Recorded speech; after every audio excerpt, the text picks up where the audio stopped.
Hi, I'm Sally-Shakti, your Star Priestess and Visionary Writing Guide.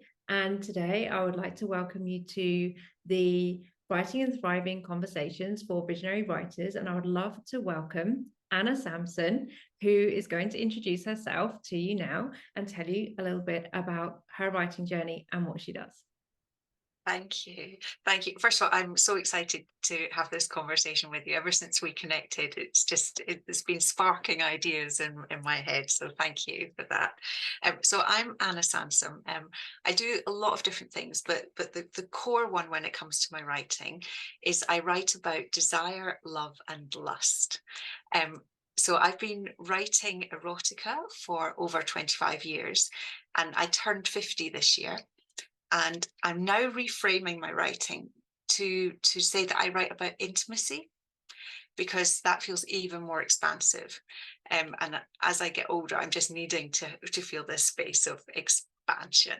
But I have written erotica for a long time. And part of that has also involved writing my, I call it more than a memoir, because it's like, it is more than a memoir. It's stories from my life, but also include some erotic fiction and journal prompts for the reader to explore their own journeys with desire, which is why I call it more than a memoir, because it's not really about me. My stories are just there as examples and placeholders to stimulate ideas and curiosities in the reader.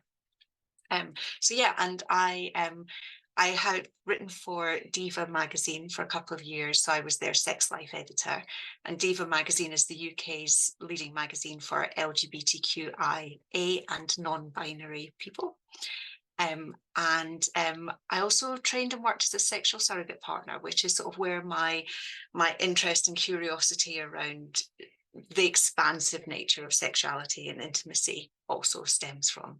So, and my day job, I'm a health researcher. So I wear many hats and juggle many balls. Thanks, Anna. So the book you mentioned, your More Than Memoir, is that the one that's called Desire Lines? That's Desire Lines, yes. Yes. And that was published in 2019.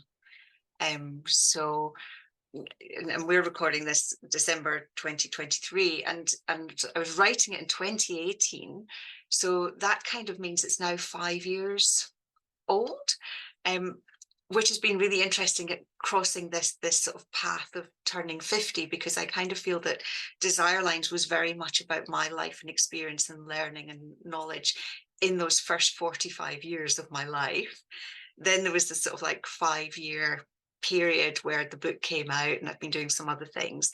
And now I'm writing, I've started a Substack account called Desire Lines 2.0, which is kind of what comes for the next, hopefully 45 years, but however many years. So it definitely has felt like there's this like transition point, like this crossover point where I'm now exploring desire and desire lines from maybe coming from a different angle. I don't know. It's evolving, but I'm really enjoying the new writing as well, because I think that's the thing about this topic. Like, there's always more to explore and always more to be curious about.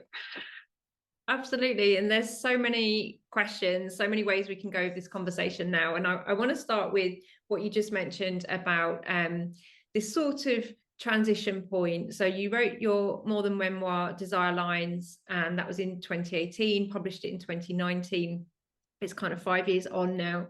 And you started the new blog, Desire Lines 2.0. And you've crossed, in between times, you've crossed this threshold into turning 50. And congratulations. Thank you. I'm curious, because I'm always curious about the writing process. I just wonder what you think about having written that memoir. When we put the words down on page and when we get the story out, do you think that actually helped to alchemize your experience and give you the kind of put you in the process where you could move forward from it? Do you think writing the memoir actually helped you to create that milestone and that transition and move forward? I think it really did. And I don't think I was aware of that at the time. I think it's only as I reflect back, I can see that there was this threshold, this passing place, almost like this handover of one version of me to another. And at the time when I wrote it, it was very much like there was I felt compelled, you know, I really wanted to get these stories down, and I wanted a way to share them and to be witnessed in those stories. But more than that, it was about, for me, writing has always been a personal expression and exploration. And I'd reached this point in my life where I just felt so full, so full of all of this, that I needed to express it somehow. And so, yeah, definitely it sort of has alchemized this next stage, because it does feel like there's a bit of a line drawn for me. It's like that was then and this is now. And obviously a lot of those threads, and in the book Desire Lines, I talk about this notion of desire lines being like paths that we walk. We follow our fundamental desires through our lives, and some of them are short-term and temporary, and some of them are like lifetime long paths that we will continue to walk.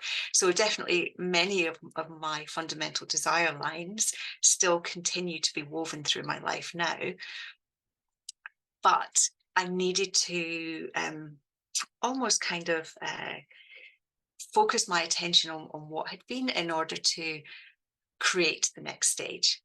Yeah, so it's almost like bringing awareness to it so that I could then create what comes next, rather than being stuck in this sense of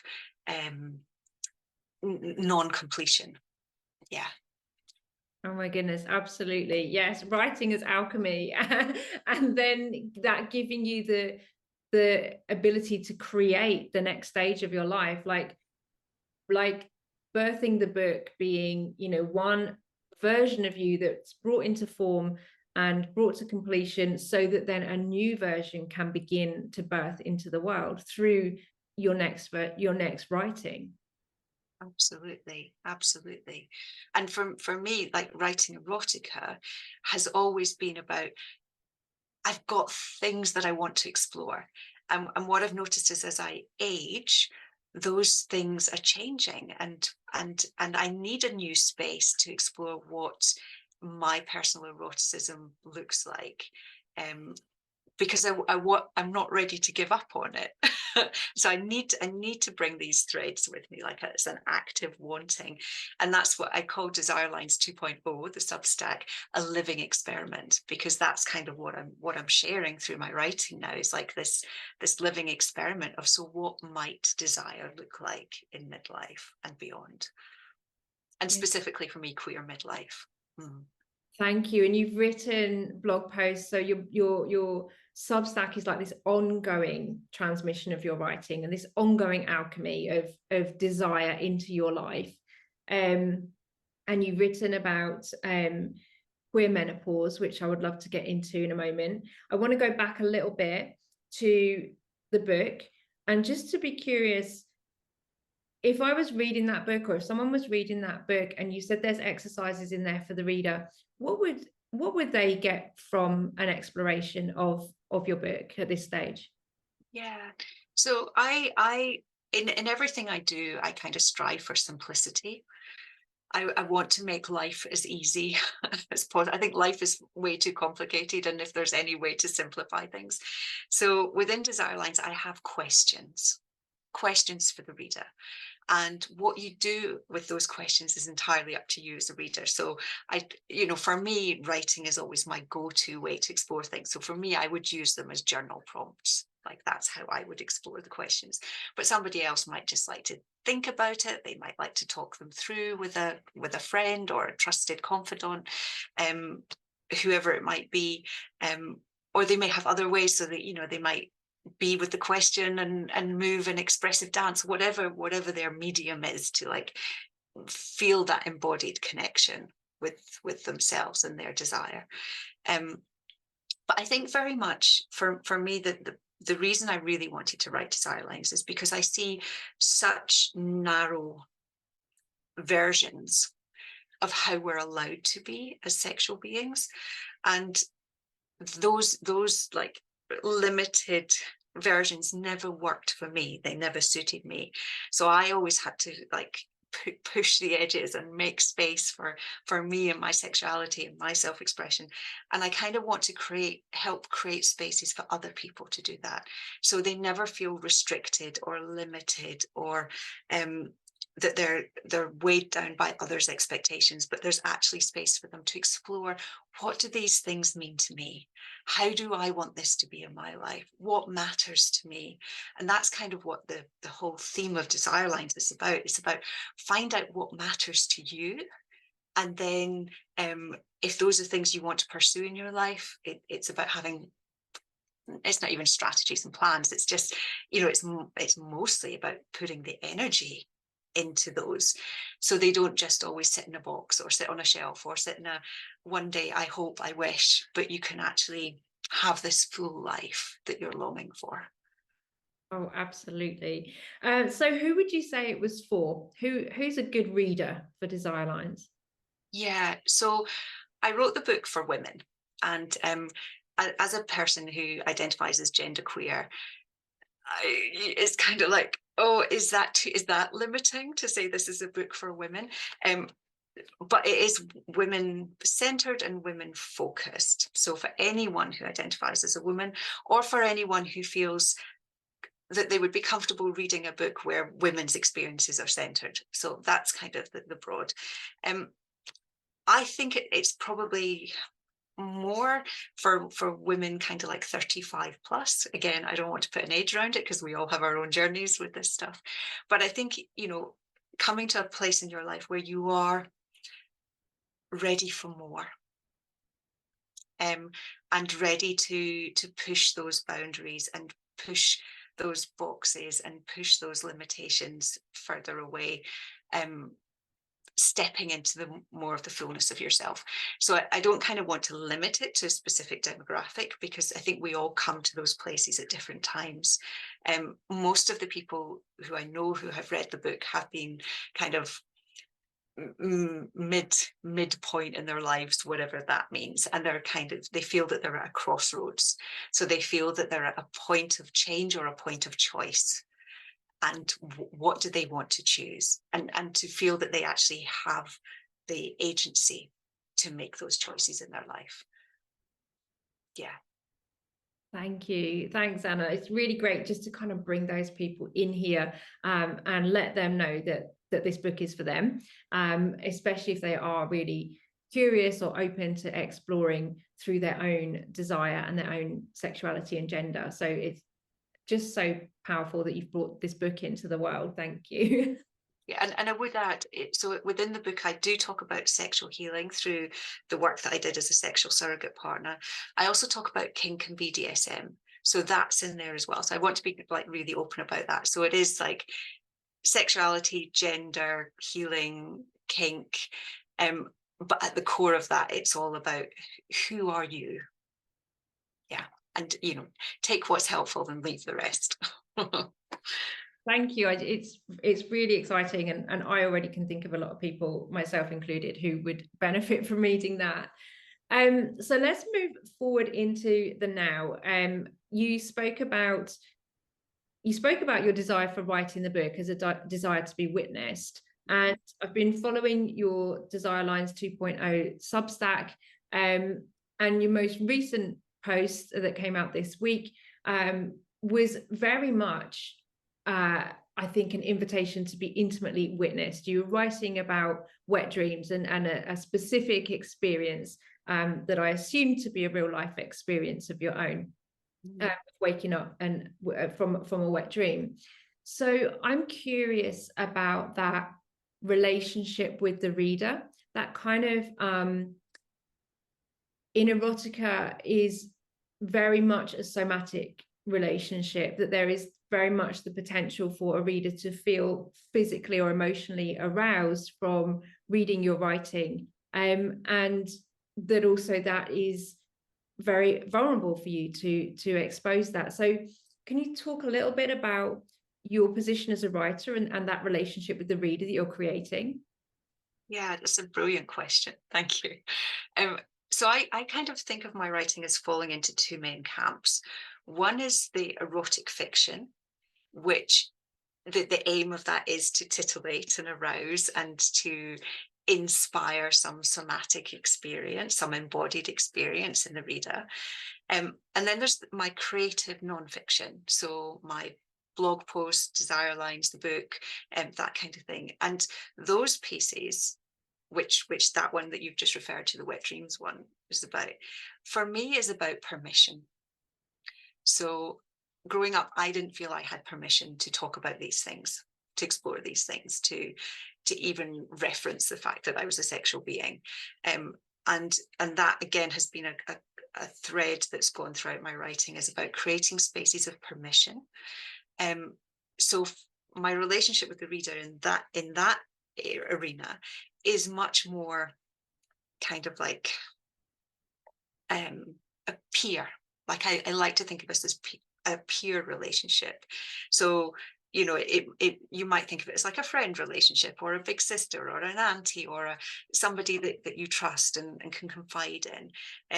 But I actually like to think of us as like peers, you know, like equal, because we come from our different places, but we meet in a middle place.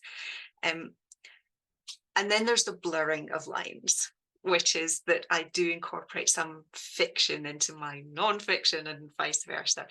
So, but I think the common thing for me, and again, as I've got older, so maybe when I was younger, my erotica, like I wanted to turn people on. It turned me on. I wanted it to turn other people on. Now it's more about creating this space of curiosity. How do I feel about that? How does that make my body feel? How does that make my emotions and heart feel? Is it something that I want to pursue, to learn more about? Is it something that's a definite no for me? Like, have I learned something about my yeses and nos from reading this?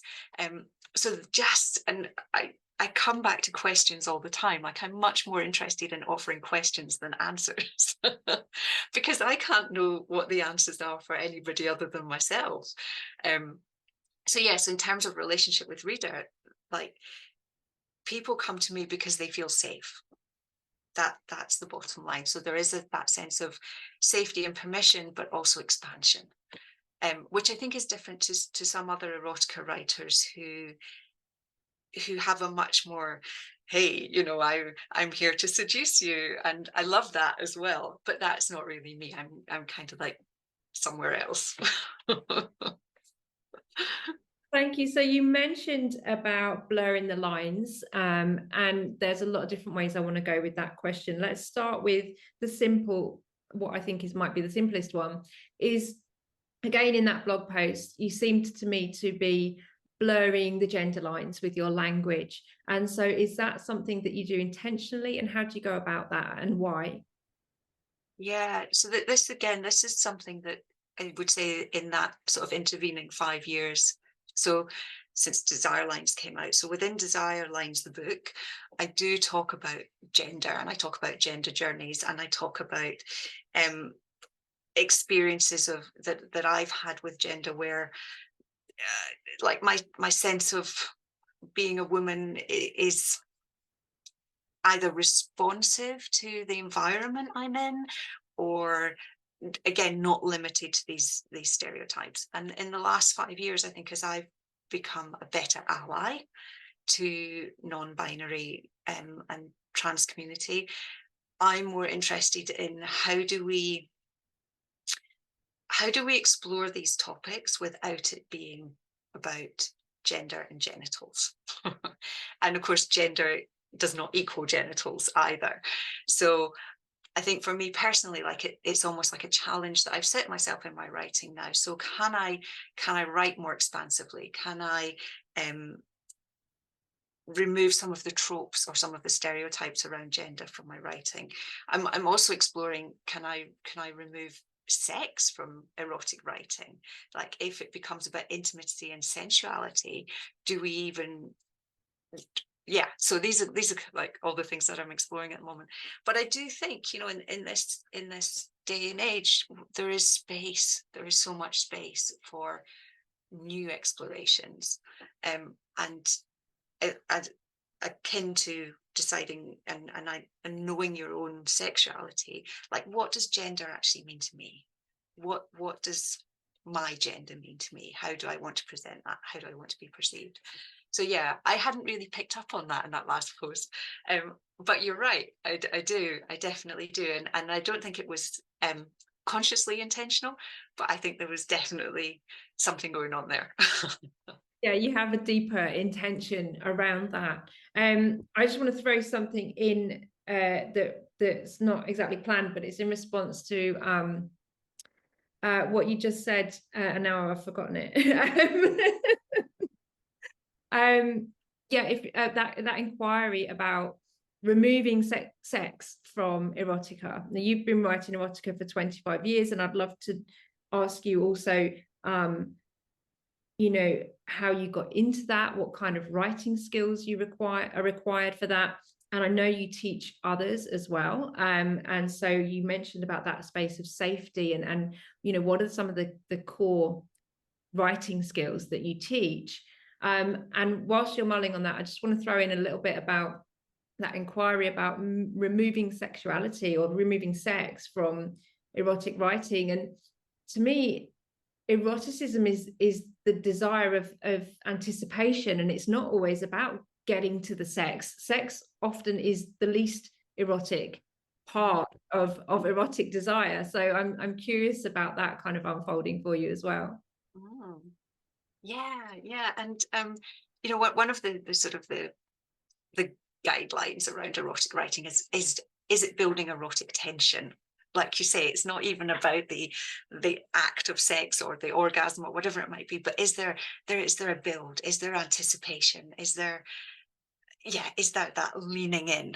Oh yes, I want more of this.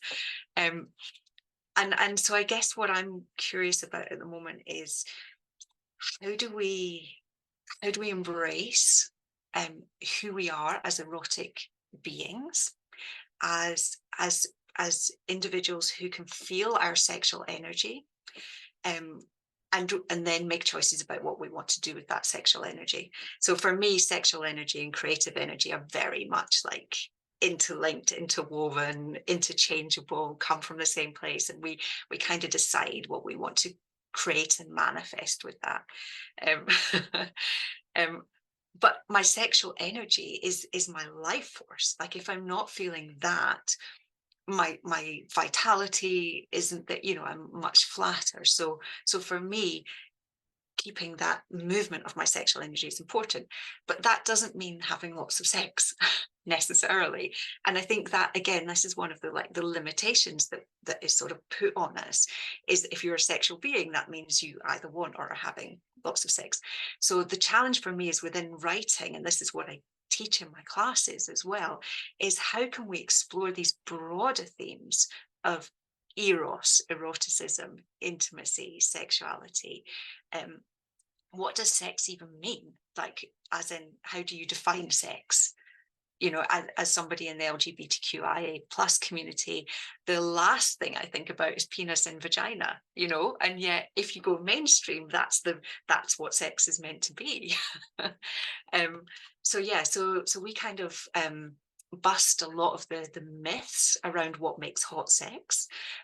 We explore what makes for an intimate connection. So it's seldom about who puts what where, and it's much more about how does that make the person feel on an emotional level, on a physical level, on a do they feel connected to the person or people that they're with, or with themselves if it's a solo scene. So yeah, just kind of really expanding again, like that word expansion comes up for me time and time again. I really love what you're bringing to the space of erotic writing. Do you feel like what you're doing is still quite groundbreaking? Do you feel that there are enough other people writing like you do, or is it still very much stuck in the same old tropes? I think it is shifting. I think I was not to sound big-headed, I think I was a bit ahead of the curve, and that's why I've had to create platforms to share my writing in my own ways, because those pre-existing platforms haven't necessarily been ready or welcoming of it. I think within my perception is, particularly within the trans community, there's a lot more of exploratory writing going on, which I think is fantastic. And community and platforms growing around that. I submit short stories regularly to anthologies and that kind of thing. And about 10 years ago now, when the whole 50 Shades of Grey thing exploded, I had a lot of stories published. I had a novel published. Like, there was a real appetite for erotica, for print erotica. That peak fell very quickly. So the 50 Shades phenomena was very short-lived. And I think in the intervening 10 years, there's definitely been a space which has been a bit smaller, more constricted.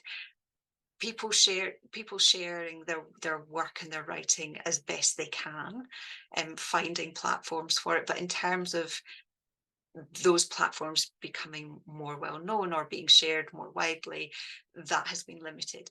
I think that's shifting now. I think we're about to hit another upturn, but it feels like it's going to be different. And I think partly that's down to, there's been some amazing work going on around audio erotica, and so there's some great platforms primarily aimed at women which share audio erotic stories and sort of making it more accessible in that way. And I think that's almost like opening the door for something else different. And my hope is that the something else different turns out to be this broader exploration of intimacy and eroticism as a whole concept, rather than a narrow one. Yes, absolutely. I think that, especially for me as a woman, and with my sexuality, I'm a cisgendered woman, bisexual. I'm in a openly monogamous relationship with a cisgendered man.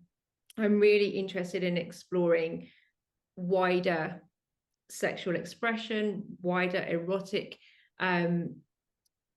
play. And what I often find when it comes to access something on the internet is it's back to the same old stories, it's back to the same old paradigms, and it's back to the same old dynamics. So having, I think, myself and with the people that I know, women are very much now ripe and ready for a very different kind of sexual education and exploration than we have been woefully provided with up to now. Absolutely. And I'm talking from my perspective as a queer woman, queer person, but I think this does apply to all of us. We all deserve to experience our sexuality in the way that feels good for us. And I think for so long, particularly for those of us who have been socialized as women, it's not been about our pleasure. That's not been the priority. And so what happens when we reclaim our own pleasure, and how do we explore that from there? That's what excites me. Yeah, and I wrote down a quote from one of your posts. My genitals exist for my sexual pleasure. Just love that empowering statement. Can you say a little bit more about that? Yeah, so I think that might have come from the queer menopause exploration, which I felt so uneasy writing that one. And you mentioned vulnerability earlier, and yes, I do feel vulnerable about what I share, but it feels important that I do. So I do. And that one, I didn't want to offend anyone by talking about my experience. But my experience has been that I see a lot of the menopause work that's going on, which is fantastic, but it's still very much centered on women's experiences and straight women's experiences, and usually women who've had children, and which is perfectly like valid, that of course we all need information and support and that kind of thing. But what I don't see so much is people like me and my experiences represented.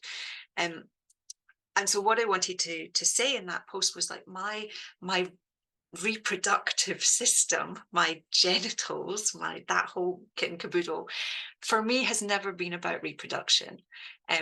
But it has very much been about sex and sexuality and sexual energy and sexual expression and creativity and all of those other things.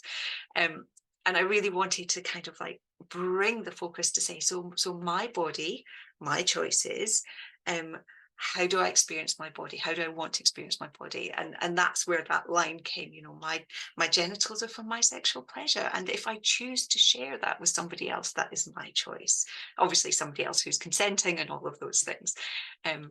But yeah, so that's where that one came. And I think that, you know, is that such a radical thing to say?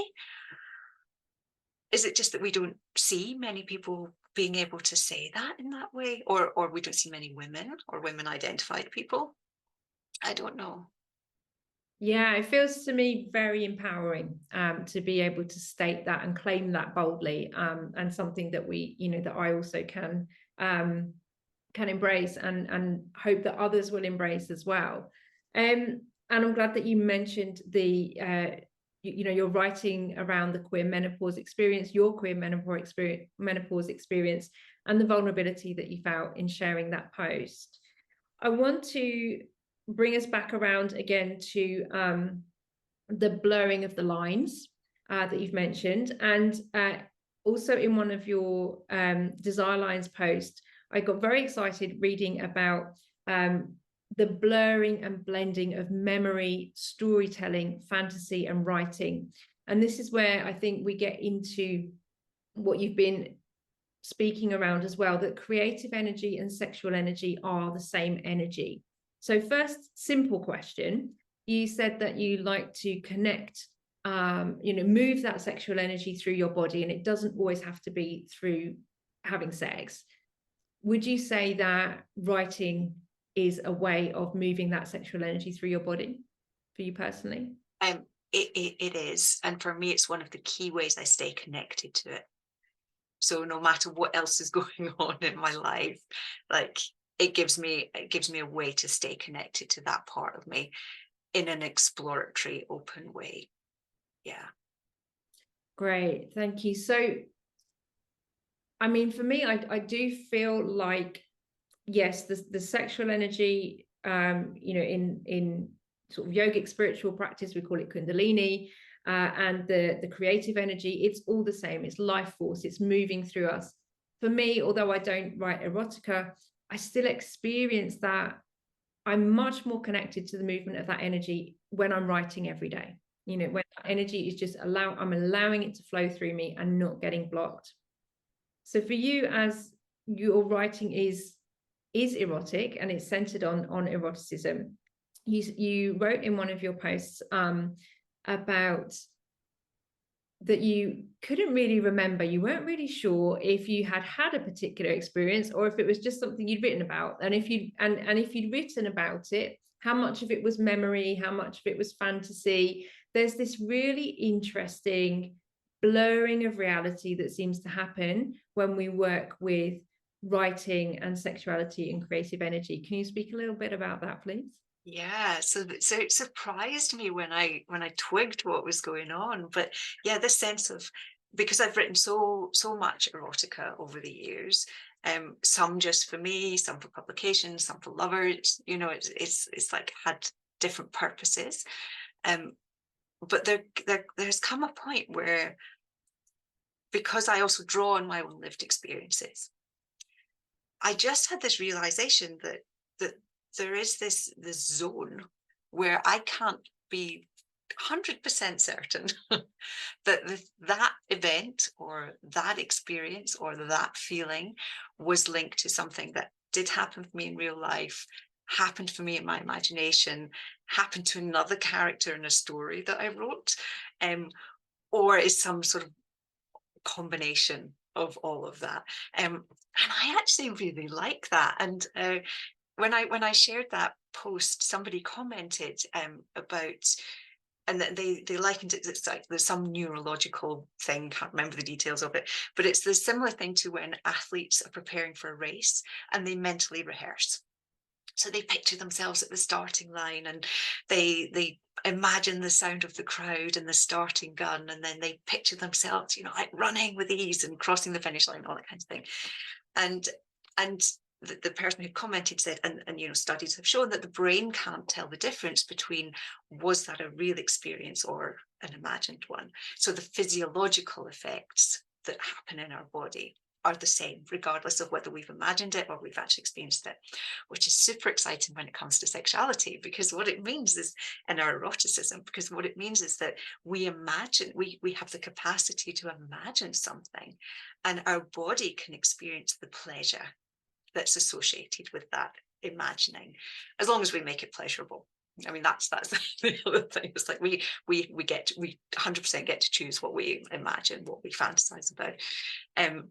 So we're giving our bodies and like our whole systems and our life force and all of this kind of thing, this opportunity to experience pleasure and joy and excitement and fulfillment and satisfaction and all those kind of things, purely from either imagining or writing about it, because when we write, we're also kind of engaging our body in the process as well.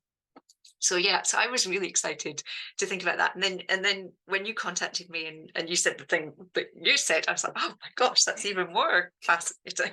Yeah, so you just hinted there, we're going to talk what we're going to talk about next is manifestation. Like, you mentioned these neurological studies that have been done, and athletes can, in a way, manifest a successful result. I mean, they can't guarantee they're going to win, because you don't know what everyone else on the field is going to manifest, but they can manifest to a certain extent their own success by pre-rehearsing it in their imagination. And then what we've been talking about goes right back to one of our first questions, like, when you write erotica and when a reader reads erotica, there is a somatic response, and there's an emotional and a somatic response. So the whole system is engaged with this story or this fantasy that is energized in a way by the creative sexual energy. So I was very curious about whether writing erotic fantasy can help you to manifest that situation into your reality. Which is just like, and I've been giving it a lot of thought and reflecting on my own experiences. And again, I draw from my own experiences, so other people may feel differently. But I'm going to liken it to, I've moved around a lot. And each time my partner and I moved, we said, okay, let's sit down and make a list of the things that are important to us on where we're moving to. So for me, it's been things like being able to get to the sea easily, because I love to swim in the sea. Safe space for, we've got a couple of cats, for the cats to be, all those kind of things. And what we always said was, it's about the essence. It's about how those things will make us feel and how we can live. It's not about a particular shaped house or a particular, type of, I don't know, whatever. So it's not about the specifics, but it's about the essence. And I think with this idea of like manifesting what we want for our sexuality, and this is kind of what's in Desire Lines, the book as well. It's like, what's the essence of what you really need and want? Because your wants are important as well as your needs. What's the essence of what you really need and want in your life? So it may be that you have this fantasy about a particular person that you want to get off with, and you want a particular experience with them. Like you say, it's like with the athletes, you can't control the outcome of that, because you don't know what the other person's going to be like, or what their preferences are going to be, if they're going to consent, all those kind of things. But you can create opportunities to experience the essence of what it is you really want. So what is that experience about? Is it about connection? Is it about power? Is it about, I don't know, 101 other things that might be the thing that you really want and need from that experience? And I think that kind of takes some of the pressure off, this idea of I've got to manifest my perfect sexual partner. I've got to manifest my perfect sexual encounter, because sex is never perfect. It's messy and things don't go to plan. And there's often a lot of laughter because it can be really silly or embarrassing or all of these kind of things. So when it comes to this idea of like using this creative energy, what is it we really want to create?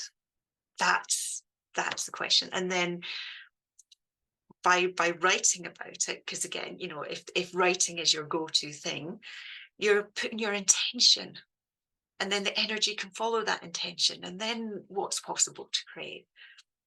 I don't know where you've got to thinking about all this as well. Yeah, I loved some of the potential pitfalls and problems that you brought in with that as well. Like, I never went to like, oh, well, I'm going to write down the name of the person who I want it to be, you know, but people will go there. So I'm really glad that you brought that in. Because yeah, that, like you said, it's about the essence and the energy. And I would call that the frequency. You know, what frequency, how can I use writing to create a frequency in my field that magnetizes and manifests a way of being that I want to experience and want to live. You know, writing erotica for you, I wonder if the more you write, the more your field is expanded, and the more you, especially because of the way you write in an expansive way, you explore different scenarios and scenes and themes that other erotic writers who are in a very kind of narrow storyline might not ever go there. But the more you write, the more you expand, the more perhaps you're calling in to your lived experience. I mean, and of course I can't know, because I'm an experiment of one. So if I hadn't been doing those things, what would my experiences have been? I don't know. But I certainly know that keeping that energy, we talked about earlier, keeping that energy alive and keeping it flowing and keeping it moving keeps it present in my life. Therefore, it keeps it important in my life. Therefore, I can respond and react and actively create, like the whole thing. And particularly so at this time in my life, perimenopause is a tricky time for me. It has affected my libido, it has affected my physical body.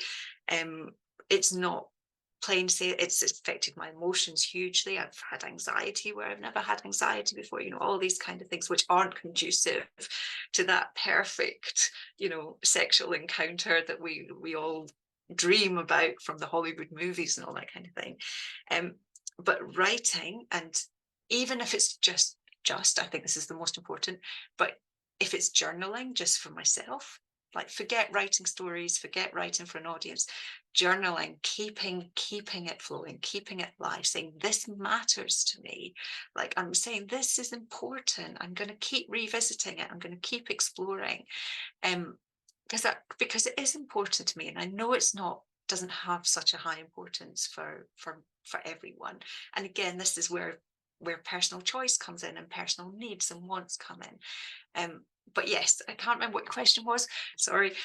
But absolutely, it's like the writing for me, because I haven't always been the most verbally expressive, writing keeps me.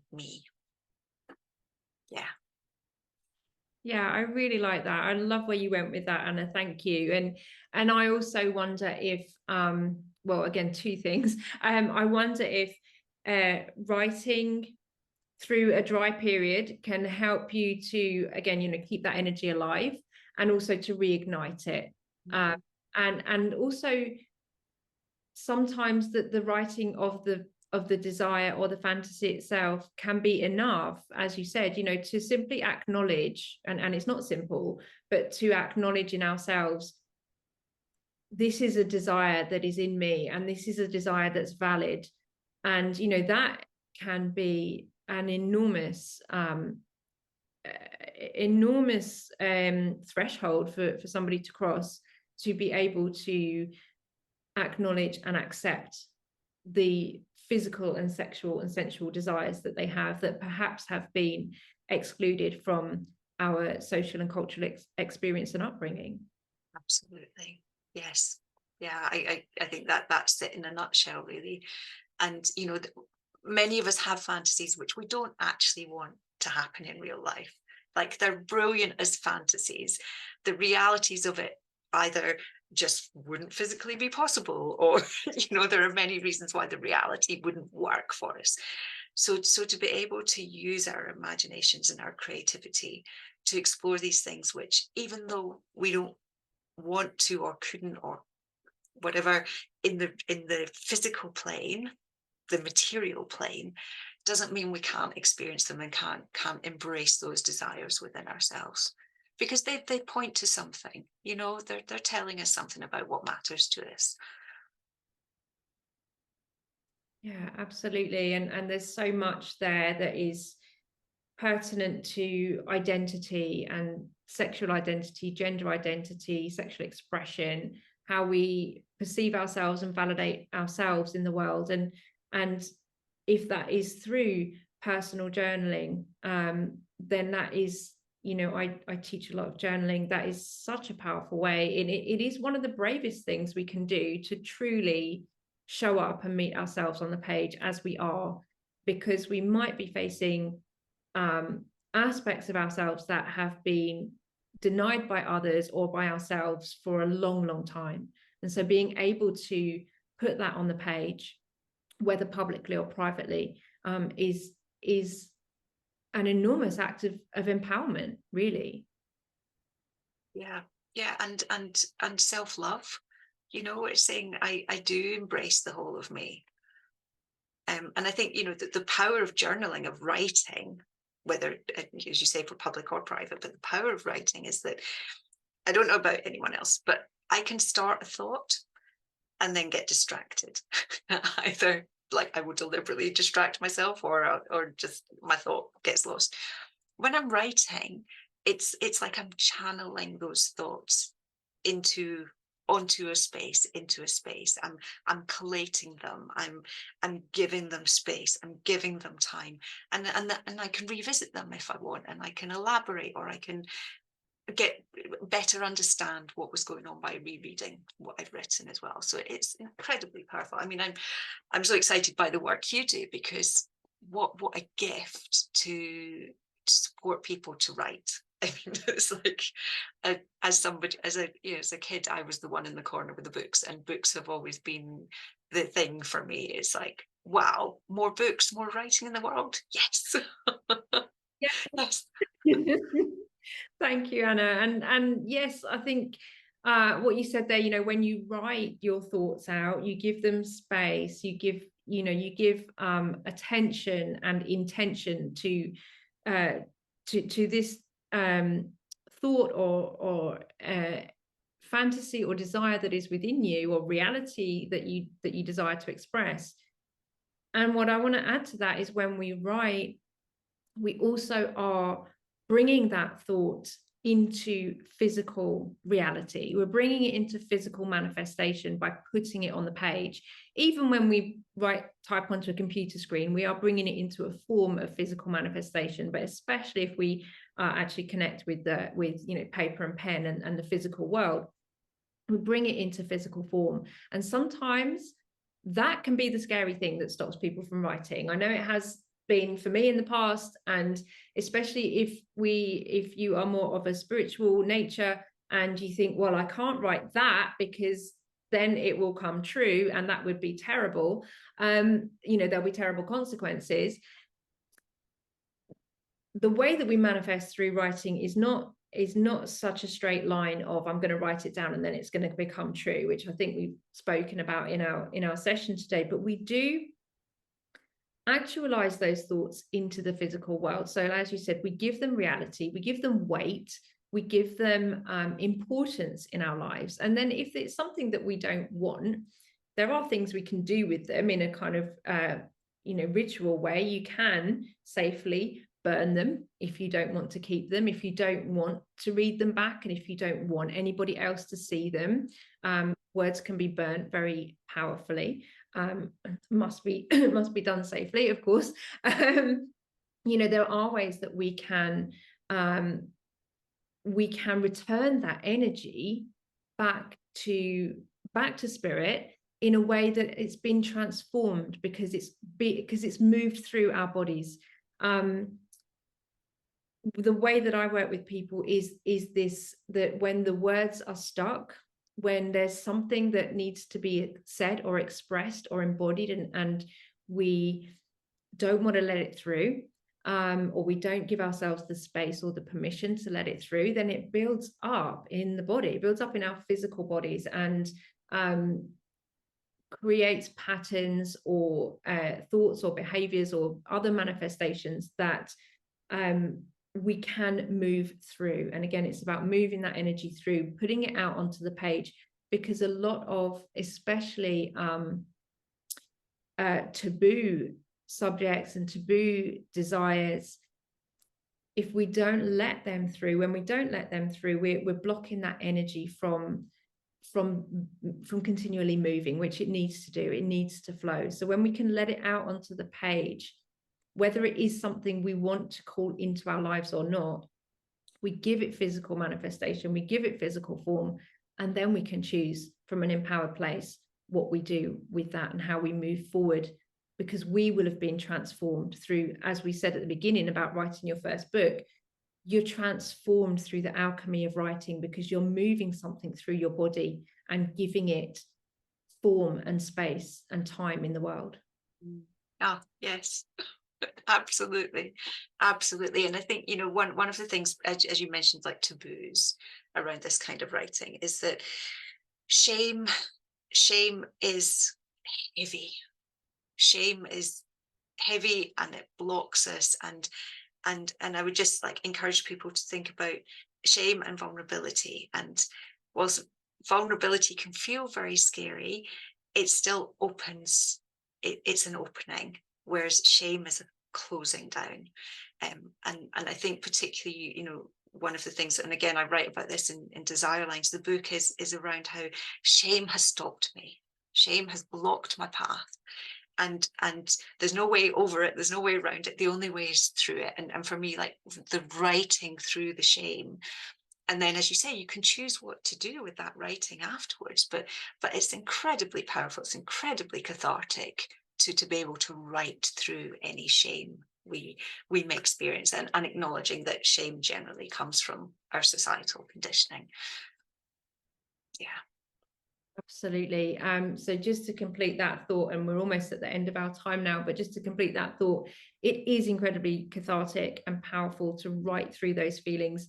I always recommend to people that if you're going to embark on that process, you do have somebody around who can support you, unless you want to make it a full-time occupation like I did, like journaling and crying. It's worth having someone around to help you through that process. So Anna, thank you so much for your time. I would love you to tell us where people can find you so that they can connect with you and read more of your beautiful and powerful erotic writing. Thank you. So my website is simply annasansom.com. My Substack is again Anna Sansom. So you can find me generally. There aren't many Anna Sansoms out there. There's another one who's an arts journalist who we sometimes get muddled. But if you Google my name, you'll find me. I'm also on Instagram as Anna Sansom Writer and Facebook. My website's the kind of like the core place where I share everything from different courses that I'm running, including writing courses, new books, new writing. Substack is my experimental playground. So if you're kind of interested in any of the things that we've been talking about today, as an ongoing experiment and evolution, come to Substack, and then my website has everything else. Absolutely, thank you, and I'll share those links as well when the interview goes out. Thank you very much. It's been an absolute pleasure. Thank you so much. Thank you so much, Anna, and thank you to everyone here who's been listening and watching along with us.